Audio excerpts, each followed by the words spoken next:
लोकसभा चुनावों में जोरदार कामयाबी के बाद यूपी की 10 विधानसभा सीटों पर होने वाले उपचुनाव को इंडिया गठबंधन के लिए एकजुटता के लिहाज से कड़ी परीक्षा माना जा रहा है।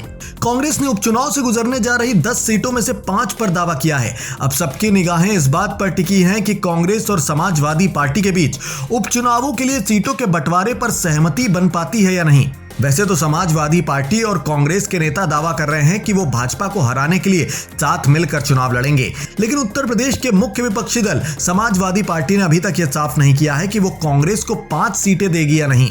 यूपी कांग्रेस के अध्यक्ष हैं अजय राय। वो बीते रोज बोले हैं कि पार्टी सभी 10 विधानसभा सीटों पर संविधान बचाओ सम्मेलन आयोजित करने जा रही है। जहां उपचुनाव होने हैं, ऐसे 2 सम्मेलन हो भी चुके हैं। हमने ऐसी सभी 10 सीटों पर प्रभारी और पर्यवेक्षक नियुक्त किए हैं और जमीनी स्तर पर काम चल रहा है। आपको खबर हो कि यूपी की जिन 10 विधानसभा सीटों पर उपचुनाव होने हैं, उनमें अंबेडकर नगर की कटहरी, मैनपुरी की करहल, फैजाबाद की मिल्कीपुर, मुजफ्फरनगर की मीरापुर, गाजियाबाद सीट, मिर्जापुर की मंझवा, कानपुर शहर की सीसामऊ सीट, अलीगढ़ की खैर सीट, प्रयागराज की फूलपुर विधानसभा, मुरादाबाद की कुंदरकी सीट शामिल है। इनमें से 9 सीटें इसी साल जून में संपन्न हुए लोकसभा चुनाव में इनके विधायकों के सांसद चुने जाने के बाद खाली हुई थी। वहीं सीसामऊ सीट पर सपा विधायक इरफान सोलंकी को एक आपराधिक मामले में दोषी ठहराने के चलते उनकी सदस्यता रद्द किए जाने के कारण उपचुनाव हुए हैं। हालांकि उपचुनाव की तारीखों की घोषणा अभी नहीं की गई है। लोकसभा चुनाव के बाद इन उपचुनावों में भी इंडिया गठबंधन बना रहेगा या नहीं, इस सवाल पर कांग्रेस प्रदेश अध्यक्ष ने कहा है कि हम गठबंधन में उपचुनाव लड़ेंगे। कांग्रेस और सपा दोनों का उद्देश्य भाजपा को हराना है। उन्होंने कहा कि 10 विधानसभा सीटों में से कांग्रेस ने 5 सीटों पर चुनाव लड़ने का प्रस्ताव अपने नेतृत्व को दे दिया है। अजय राय ने कहा है कि हमने 5 विधानसभा सीटों मिर्जापुर की मंझवा, प्रयागराज की फूलपुर, गाजियाबाद, अलीगढ़ की खैर, मुजफ्फरनगर की मीरापुर पर चुनाव लड़ने का प्रस्ताव अपने नेतृत्व को दिया है। ये वो सीटें हैं जहां भाजपा के उम्मीदवार जीते थे। साल 2022 के विधानसभा चुनाव में सीसामऊ, कटहरी, करहल, मिल्कीपुर और कुंदरकी पर पहले समाजवादी पार्टी का कब्जा था, जबकि पिछले चुनाव में भाजपा ने फूलपुर, गाजियाबाद, मंझवा और खैर में जीत दर्ज की थी। मीरापुर सीट पर राष्ट्रीय लोकदल का कब्जा था। क्या उनकी पार्टी ने इस संबंध में सपा के साथ कोई बातचीत की है?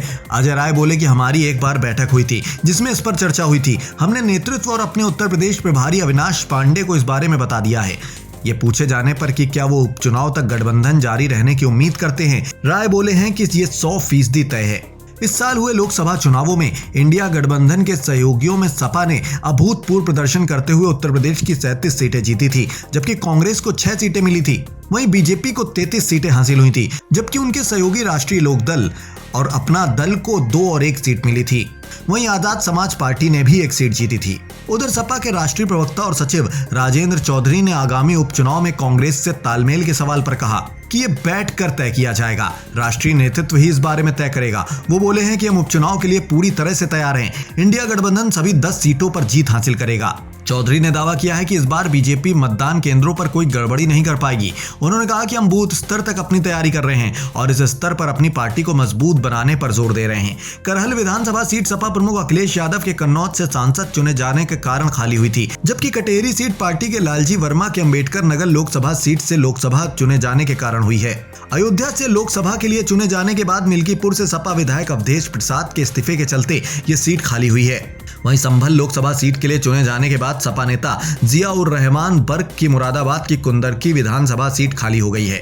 इसके अलावा बिजनौर से लोकसभा के लिए चुने जाने के बाद राष्ट्रीय लोकदल के चंदन चौहान ने मुजफ्फरनगर की मीरापुर विधानसभा सीट से इस्तीफा दिया है। इसी तरह गाजियाबाद विधानसभा सीट भाजपा के अतुल गर्ग की गाजियाबाद लोकसभा सीट से चुने जाने के बाद खाली हुई है। भाजपा के विनोद कुमार बिंद ने भदोही से लोकसभा के लिए चुने जाने के बाद मिर्जापुर की मंझवा विधानसभा सीट से इस्तीफा दे दिया, जबकि पार्टी नेता अनूप सिंह उर्फ अनूप सचान वाल्मीकि ने हाथरस लोकसभा सीट से चुने जाने के बाद अलीगढ़ की खैर विधानसभा सीट से इस्तीफा दिया है। तो भाजपा के प्रवीण पटेल ने फूलपुर लोकसभा सीट से लोकसभा के लिए चुने जाने के बाद प्रयागराज की फूलपुर विधानसभा सीट से इस्तीफा दे दिया है। नतीजतन इन सीटों पर उपचुनाव होने हैं।